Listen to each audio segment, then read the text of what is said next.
What's going on, Mavs GG fans? It's D-Man here to help you out on NBA 2K20. One thing I noticed when I load up in a neighborhood or to spin the wheel is that there are a bunch of new people playing the game. Now, I don't want you new players to be left out, so I want to put you on to a build that is great for beginners on NBA 2K20. This build is known as the two-way slashing playmaker, and this build is very balanced overall. You can pretty much do everything you need to do, and if you're a beginner, you also have enough badges to bail you out when you get into trouble. So I went with the 5th pie chart. It's the most balanced. You have a lot of speed and you still have your strength. Of course, when it comes to finishing, you'll be able to contact dunk and finish at the rim. When it comes to shooting, I know you see the 67-3 and think that you won't be able to shoot threes, but trust me, on NBA 2K, all you need is a 65-3 rating to be able to green consistently. When it comes to playmaking, I'll put the ball handle on 85 so you'll be able to momentum right out the gate. And of course, when it comes to defensive rebounding, this is the thing that really set this build apart. You can get 17 defensive upgrades, and you see I have my defensive rebounding maxed out even though my build is only 6'5". Just a quick tip, that's the way to get the most defensive upgrades. So I'll go ahead and show you really quick. If I took all this off and applied the points anywhere else, no matter what, you'll see that I'm not able to hit that 17. And for me, having that one extra upgrade is so important on NBA 2K20 because 2K20 is so badge heavy. So that's why I put it all on defensive rebounding and just get that 17. So let's go ahead and get into the height and the weight. So I made my guard 6'5". He's a shooting guard. And when it comes to shooting guard, I believe 6'5" should be the default height. If you go an inch taller or shorter, you lose so many stats that it's really not worth it. Same with the weight. I kept them at 205, kept them neutral. When it comes to wingspan, 81.6 is the way for me. I'll be able to catch oops and everything.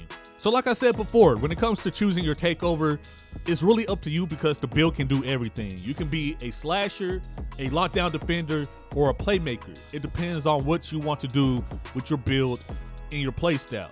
Now, I do not recommend the shot creator badge for this specific build. I mean, the shooting is doable, but it's not high enough to put this badge to use. So definitely be a slasher, lockdown, or playmaker, depending on what you want to do. So with that being said, man, here's the badge setup: 14, 9, 15, and 17.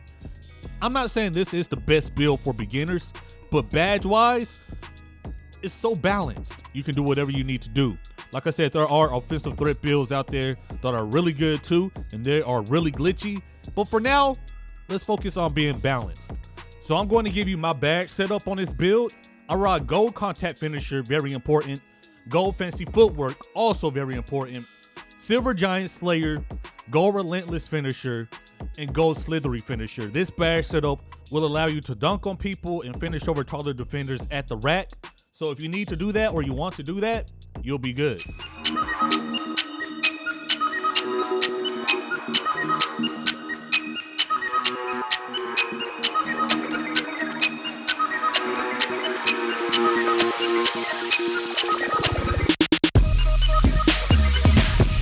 So next up we have shooting, and we only have 9 shooting upgrades, but trust me when I say that's pretty much all you need to green.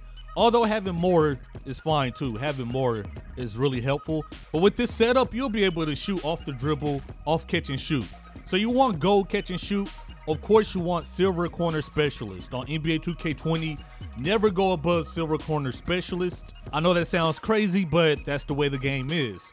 Of course, quick draw, the most important badge in the game. You want that gold, and bronze range is standard. Now, when it comes to playmaking, it's really up to you and your play style. So you know this build can finish, you know this build can shoot, but this build can also dribble really well, play make, and break ankles.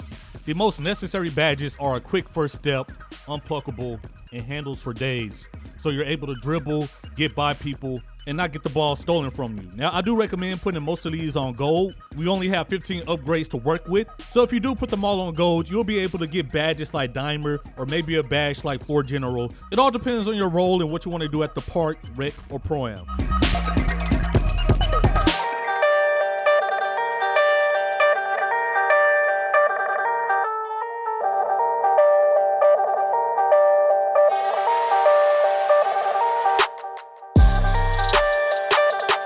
Last up, a good badge setup for defensive badges.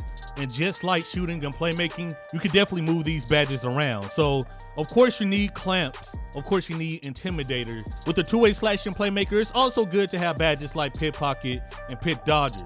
But everything else is pretty much up to you.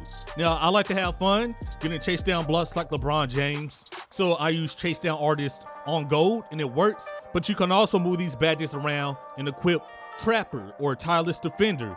Even interceptor is a pretty good badge to have.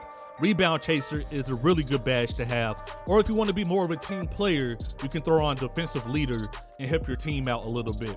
So you have 17 upgrades in defense.